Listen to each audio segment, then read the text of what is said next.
our distinguished guest earlier acknowledged, good morning. Our guest of honor and speaker, a member of the class of 1971 of the Philippine Military Academy, is a distinguished servant leader in our country. He is best known for his distinctive motto, "What is right must be kept right. What is wrong must be set right." A personal credo has faithfully observed these more than 40 years of public service. His rise to national consciousness started when he solved high-profile crimes, including kidnap for ransom cases in the 1980s and 1990s. In 1999, he was tasked to head the Philippine National Police, which, under his watch, enjoyed a revival of its glory days, along with the highest public approval ratings in its history. In 2001, he earned a Senate seat where he continued to show his no-nonsense brand of leadership, exhibited his consistent and unflinching resolve, particularly in his call to scrap the Pork Barrel Fund, then known as the Priority Development Assistance Fund, as early as 2003, a full 10 years before the pork barrel scam involving Janet Lim Napoles exploded in the Filipino people's collective faces. Also made sure his 200 million a year PDAF entitlement was returned to the National Treasury. While in the Senate, he also led a sturdy crusade against graft and corruption, as evidenced by the bills he filed and the exposes he made of anomalous transactions that marred our public institutions.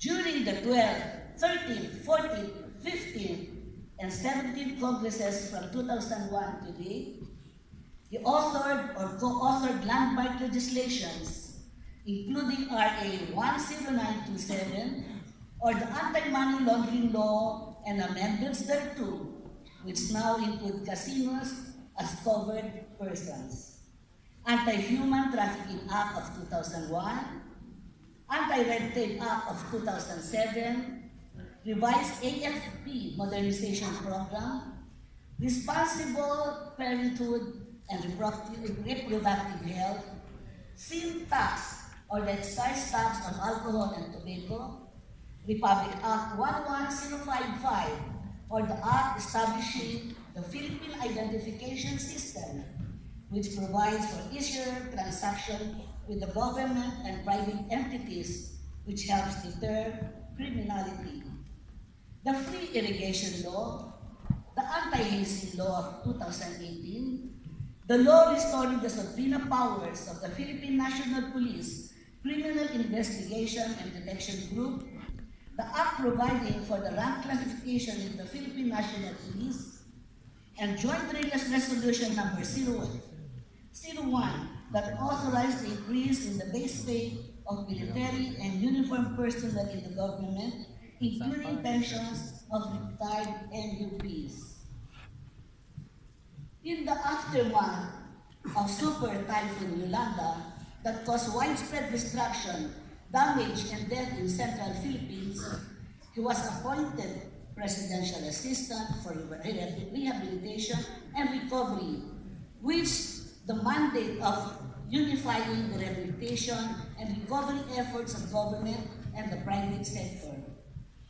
Despite limited authority and government resources, his office crafted an 8-volume, 8,000-page comprehensive rehabilitation and recovery plan with 167 billion pesos proposed funding in a record 6 months. His efforts in the Yolanda rehabilitation led to the institutionalization of essential mechanisms that assisted calamity-affected communities. In the 2016 election, the Philippine people again entrusted him with the Senate seat. As a member of the 17th Congress, He continues to safeguard public interest and fight corruption, particularly by shielding the national budget from pork and other machinations so it can be truly spurred inclusive growth for Filipinos. He continues to advance his legislative agenda to initiate programs on budget reform and village empowerment, transparency and public accountability, anti-graft and corruption, and public order and security. To this day, he remains an untiring, tenacious watchdog of the national budget, making sure bogus congressional insertions and useless appropriations, aka pork, are checked and deleted during plenary debates. Because of his continuous crusade against wrongdoing, particularly against the pork barrel system in all its iterations, the pamantasan ng lungsod ng Manila, where he earned his master's degree in government management, conferred on him last March 27 the degree of Doctor of Laws honoris causa, a distinction that inspires him to remain committed to his excellence in public service. Ladies and gentlemen, let us all give a warm welcome to Honorable Senator Panfilo M. Lacson.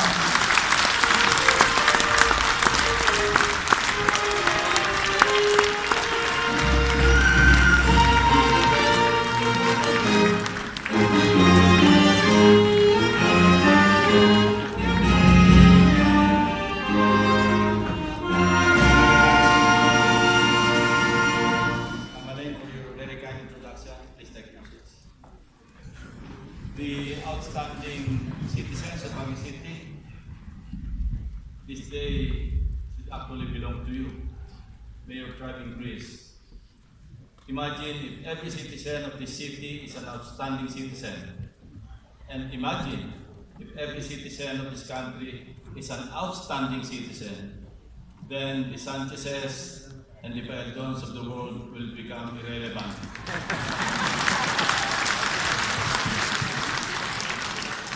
My good old friend, a colleague in the 18th Congress of the Republic of the Philippines, the Honorable Mark Go, the Congressman of the Lone District of Baguio City. Of course, my cavalier, a former comrade in arms, Mayor Benji Magalo, and this cadet girl for life, Ardin. Vice Mayor Faustino Logan, the members of the City Council, former Mayor Maurice Dumogan, former Mayor and Congressman Bernie Vergara, the other dignitaries present, executives and department heads, directors of government line agencies, barangay officials, guests, ladies and gentlemen, magandang umaga po sa ating lahat. It is an honor to join you today as you celebrate the city's 110th charter anniversary. Baguio has come a long way since the 1900s, when it was still a cold, idyllic marshland in the Cordillera Mountains. Its history tells us that the city, nestled within the highlands, is a mine of gold, literally and figuratively. Literally, it was the lure of Igorot gold in the Cordilleras that drew in the Spanish conquistadores and the Americans in the region. Figuratively, the rich culture of our indigenous peoples, panoramic views, and abundant resources make for Baguio's golden value as a tourist destination. The once minor ranchera or rural settlement in the mountains maintained its moniker as the summer capital of the Philippines, and for a good reason. It is the best retreat from the sweltering heat of the lowlands. I myself always find refuge in the welcoming vibe of Baguio, having to spend my transformative and arduous years as a young cadet in the Philippine Military Academy in Port del Pilar, Baguio City. How I ended up in Baguio was a fascinating story to tell. It was more than half a century ago, in 1967, noong nag-aaral pa ako sa Lyceum of the Philippines, na kumukuha ng pre-law o BS Polisay at the time. Sa Intramuros, Manila, nakatabi ng Mabuhay Institute of Technology. At the time, the examination center for the entrance for the cadetship in the Philippine Military Academy was being held in Mabuhay Institute of Technology, kapitbahay lang po ng aming eskwelahan. A friend of mine from our town in Imus, Cavite, approached me and requested me to accompany him to apply for the entrance examination. I ended up taking the entrance examination myself. To cut the long story short, he failed, I passed. To tell you frankly, my dream back then was to become a lawyer, as I said, and not to prosecute or litigate or defend litigants in a judicial process, but to simply become a regular agent of the National Bureau of Investigation. Thereafter, for 4 long years as a cadet in the hallowed grounds of the PMA was an extremely difficult journey, especially the Fleetwood, when during our time, para kaming tumatama sa loto kapag hindi kami nagugulpi ng mga upperclassmen sa loob ng isang araw. Sabi kasi nila noon, he who has not learned to obey is not fit to command. As if we had a choice not to believe them. But as we went through our being commissioned officers of the AFP and eventually as PNP officers and even in our second careers as elected officials, we have always managed to put that dictum into good use in performing our duties and leading our men in the field and in our offices. Those were the most difficult and challenging days, yet somehow there was warmth and comfort in the cool mountain breeze and home in the pine-covered hills. Baguio in all its glory provides for an environment made most conducive to live and learn.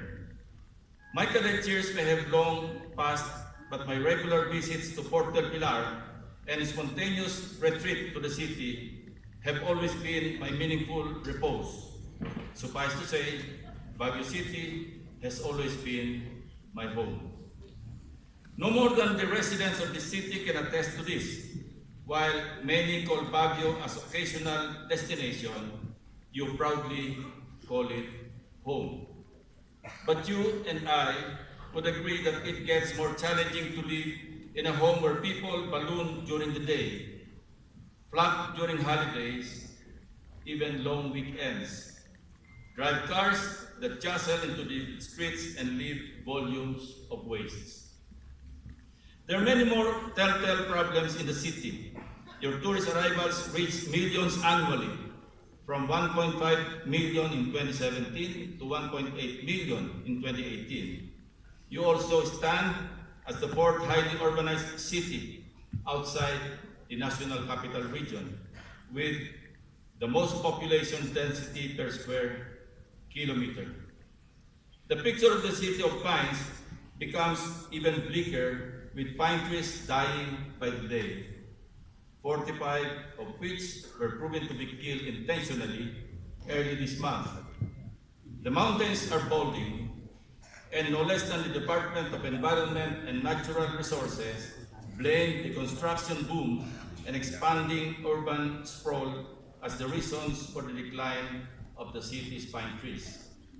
Like many developed cities, Baguio City has not been spared from new and challenging environmental concerns, such as the impact of increasing population, loss of green and open spaces, and waste management issues, to name a few.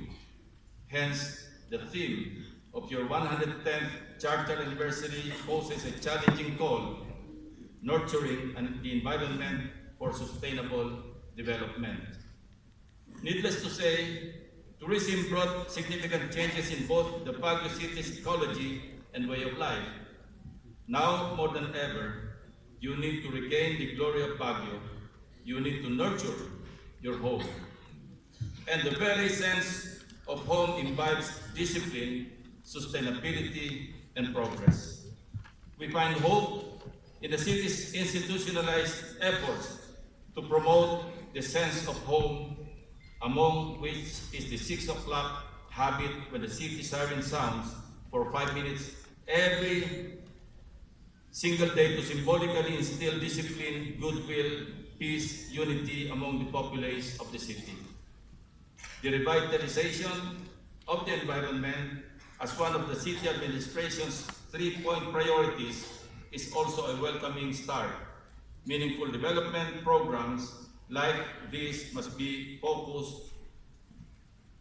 focus of local government officials as they gear towards sustainable development goals.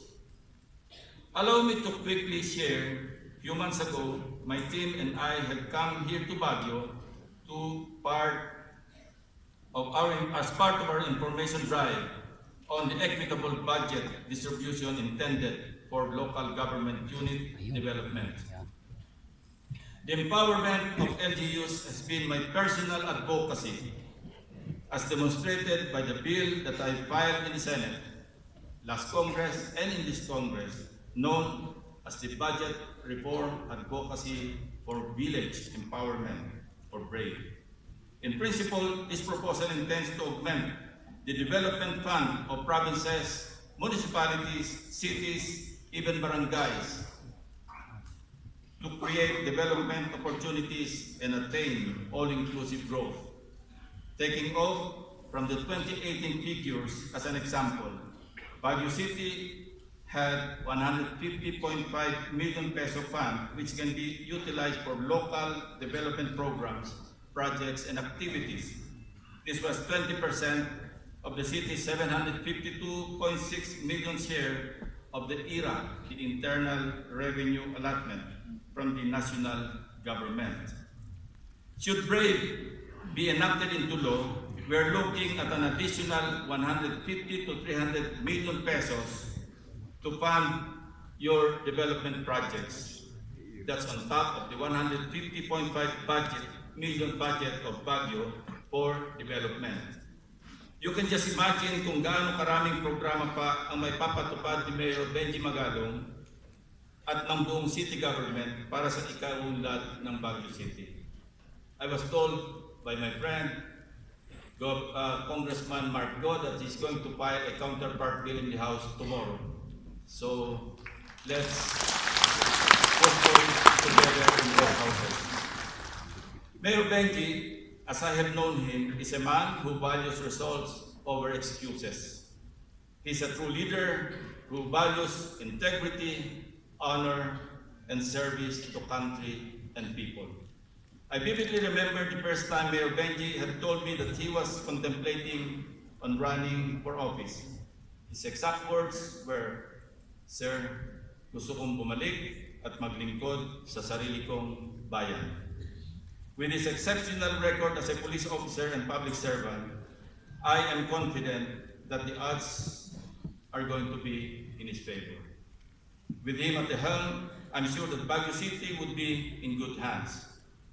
As I lead you this morning, allow me to underscore that any noble cause without collective action yields no progress.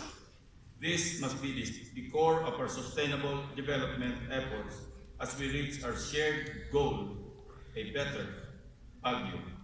Again, happy 110th Charter Anniversary. Mabuhay ang Baguio City. Thank you very much, the Honorable Senator Panfilo Bing Lacson. Sir, please remain on stage. Please, you are requested to please remain on stage as we call on our members of the City Council, our Vice Mayor, our Mayor, Congressman, of course,